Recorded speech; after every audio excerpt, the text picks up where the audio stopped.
हाँ तो नमस्कार देवियों और सज्जनों, स्वागत है आपका मेरे इस यूट्यूब चैनल सेन क्लासेस पे। जैसा कि आप सब देख रहे हैं, रिफ्लेक्शन ऑफ लाइट चैप्टर का पार्ट 3 यानी कि पार्ट 1 और पार्ट 2 ये दोनों पार्ट अपलोड हो चुका है। आपने देखा है तो अच्छी बात है। अगर आप 10th के स्टूडेंट हैं, नहीं देखा है, डिस्क्रिप्शन पे आपको लिंक मिलेगा, जाइए वीडियो को देखिए, खुद भी मज़े लीजिए और दूसरों को भी दीजिए। कहने का मतलब है वीडियो को शेयर कर दीजिए। अब हम आते हैं रिफ्लेक्शन ऑफ लाइट पे, यानी कि अब तक हम लोगों ने रिफ्लेक्शन ऑफ लाइट नहीं पढ़ा था। ये चैप्टर भले ही रिफ्लेक्शन ऑफ लाइट है, लेकिन रिफ्लेक्शन ऑफ लाइट सही मायने में अब शुरू हो रहा है। इससे पहले तो हम लोगों ने कुछ बेसिक कॉन्सेप्ट जैसे कि लाइट क्या है, ल्यूमिनस ऑब्जेक्ट क्या है, सोर्सेस ऑफ लाइट क्या क्या हैं, बायोल्यूमिनेसेंस क्या है, ट्रांसपेरेंट मटेरियल, ट्रांसलूसेंट मटेरियल, तो इन्हीं सब चीज़ों में हम उलझते रहे थे। आज हम लेकर के हैं रिफ्लेक्शन ऑफ लाइट। तो अब कोशिश करते हैं सबसे पहले इस भयानक से टर्म रिफ्लेक्शन को समझने की। फिर समझेंगे रिफ्लेक्शन ऑफ लाइट आराम से, यार कहीं भागे नहीं जा रहे। रिफ्लेक्शन क्या होता है ना, अगर कोई ऑब्जेक्ट किसी ऑब्स्टेकल से टकरा कर लौटता है तो हम कहते हैं कि वो ऑब्जेक्ट रिफ्लेक्ट हो गया। मीन्स अगर आप दीवार पर बॉल मारोगे तो बॉल वापस टकरा कर वहाँ से वापस लौट कर आपके नाक पे जा लगेगी, ठीक है। तो उसको हम कहते हैं कि बॉल रिफ्लेक्ट हो गया। इसका मतलब रिफ्लेक्शन ऑफ लाइट में ज़रूर लाइट रिफ्लेक्ट हो रहा होगा किसी सरफेस से टकरा के, यानी कोई सरफेस होगा, लाइट उस पर इंसिडेंट करेगी, मतलब लाइट उस पर फॉल करेगी और वहाँ से टकरा कर लौट जाएगी, तो हम कह देंगे कि लाइट का रिफ्लेक्शन हो गया। अब लाइट का रिफ्लेक्शन कहाँ से होता है, किस सरफेस से होता है, तो सरफेस ओपैक होना चाहिए। अब ओपैक क्यों होना चाहिए, क्योंकि अगर सरफेस ओपैक नहीं होगा फिर तो लाइट आर पार चली जाएगी, फिर काहे का रिफ्लेक्शन। रिफ्लेक्शन तो तब होगा ना जब लाइट टकरा कर लौटेगी। तो टकरा कर लौटने के लिए सरफेस को ओपैक होना होगा। ओपैक का मतलब आप लोग समझते हैं, नहीं समझते मैं नहीं बताऊंगा यार, पिछला वीडियो देख लो। तो सरफेस को ओपैक हम कैसे बनाते हैं, अगर हमारा सरफेस ओपैक नहीं है तो ओपैक कैसे बनाते हैं, जैसे कि मान लो ग्लास, ग्लास तो ओपैक नहीं है, आर पार लाइट चली जाती है उसके, तो हम उसको ओपैक कैसे बनाएं, तो उसको या तो पॉलिश्ड कर देते हैं या तो सिल्वर्ड कर देते हैं। सिल्वर्ड करते हैं ज़्यादातर, क्योंकि सिल्वर्ड करने से क्या होता है ना, वो बेहतरीन रिफ्लेक्टर बन जाता है। सिल्वर मटेरियल को लाइट का बेस्ट रिफ्लेक्टर मटेरियल माना जाता है, इसलिए जनरली सिल्वर्ड किया जाता है या तो पॉलिश भी किया जाता है। हम पॉलिश टर्म ज़्यादातर यूज़ करते हैं कोई फिगर बनाने में, डायग्राम बनाने में। पॉलिश टर्म आप देखिएगा हम बहुत बार यूज़ करेंगे।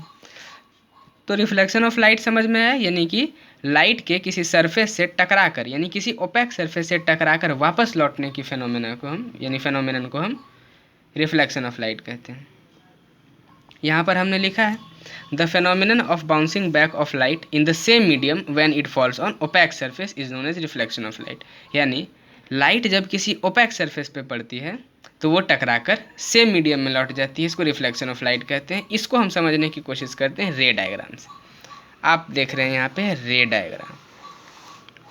रे डायग्राम मतलब क्या, हमने कंसीडर किया कि एक रे ऑफ लाइट किसी ओपैक सरफेस पे, ओपैक कैसे, देखिए हमने इसको पॉलिश कर दिया, पॉलिश करने पे तो ये ओपैक बन गया, तो अब ये रिफ्लेक्टिंग सरफेस बन गया। तो अब इस रिफ्लेक्टिंग सरफेस पे एक रे, लाइट की एक रे फॉल करती है।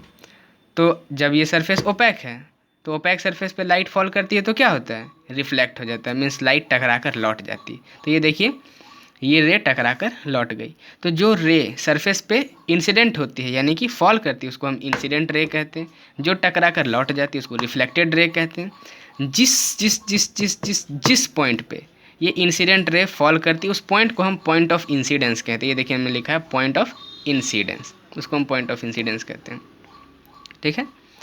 और पॉइंट ऑफ इंसिडेंस पे एक परपेंडिकुलर यानी कि खंभा खड़ा कर दीजिए तो उसको हम नॉर्मल कहते हैं। तो आपको समझ में आया रे डायग्राम अच्छे से। रे डायग्राम में क्या है, इंसिडेंट रे, रिफ्लेक्टेड रे, नॉर्मल, पॉइंट ऑफ इंसिडेंस। और इंसिडेंट रे और नॉर्मल के बीच बनने वाला angle, angle of incidence. Normal और रिफ्लेक्टेड रे के बीच बनने वाला एंगल, एंगल ऑफ रिफ्लेक्शन। अब देखिए यहाँ पर हमने कुछ नहीं किया, बस वही रे डायग्राम में जो टर्म आए थे ना उसे हमने डिफाइन किया। आप चाहें तो डिफाइन कर भी सकते हैं, नहीं तो आप इसको दिमाग में भी रख सकते हैं। जैसा कि इंसिडेंट रे, तो इंसिडेंट रे क्या है, the ray of light falling on reflecting surface known as incident ray. यानी वो रे ऑफ लाइट जो कि उस ओपेक सरफेस पे फॉल कर रही थी। रे डायग्राम में आपने देखा जो फॉल कर रही थी वो इंसिडेंट रे। रिफ्लेक्टेड रे जो टकरा कर लौट रही थी, यानी the ray of light which returns back from the surface after reflection is known as reflected ray. Point of incidence, तो जिस पॉइंट पे इंसिडेंट रे फॉल कर रही थी, यानी the point on surface where the incident ray strikes known as point of incidence. Normal, normal means वो जो point of incidence है ना उस पर परपेंडिकुलर जो हमने ड्रॉ किया था, तो the perpendicular on point of incidence known as normal.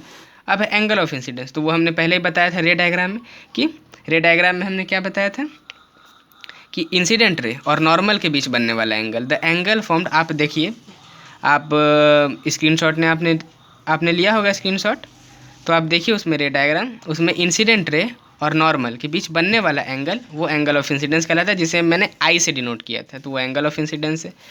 अब एंगल ऑफ रिफ्लेक्शन दिखाते हैं आप, ये देखिए ये एंगल ऑफ रिफ्लेक्शन है, यानी the angle formed between normal at point of incidence and reflected ray is known as angle of reflection. यानी कि पॉइंट ऑफ इंसिडेंस पे जो नॉर्मल है उसके और रिफ्लेक्टेड रे के बीच बनने वाला एंगल एंगल ऑफ रिफ्लेक्शन कहलाता है। अब हम आते हैं रिफ्लेक्शन के लॉज में, ये बहुत इंपॉर्टेंट टॉपिक है, लॉज ऑफ रिफ्लेक्शन एग्जाम में आता है अक्सर। लॉज ऑफ रिफ्लेक्शन कहने का मतलब हुआ रिफ्लेक्शन किस किस लॉ को फॉलो करता है, यानी जब लाइट किसी ओपेक सरफेस पे फॉल करती है, वो टकरा कर लौटती है, तो वो किस किस लॉ को फॉलो करती है, तो उन लॉ को हम देखते हैं। तो there are two laws of reflection, यानी रिफ्लेक्शन के दो लॉज हैं। पहला लॉ क्या है कि incident ray, reflected ray and normal at the point of incidence lie on the same plane.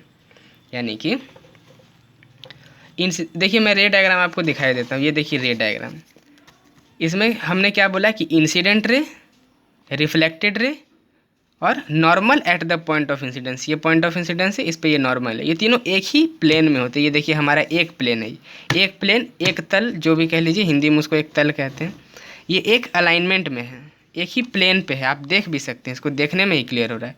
तो हमने कह दिया कि इंसिडेंट रे, रिफ्लेक्टेड रे, normal at the point of incidence तीनों एक ही प्लेन में होते हैं। और दूसरा कह दिया the angle of incidence is equal to angle of reflection, ये यूनिवर्सल लॉ है, यानी कि लॉज ऑफ रिफ्लेक्शन जो है रिफ्लेक्शन का यूनिवर्सल लॉ है।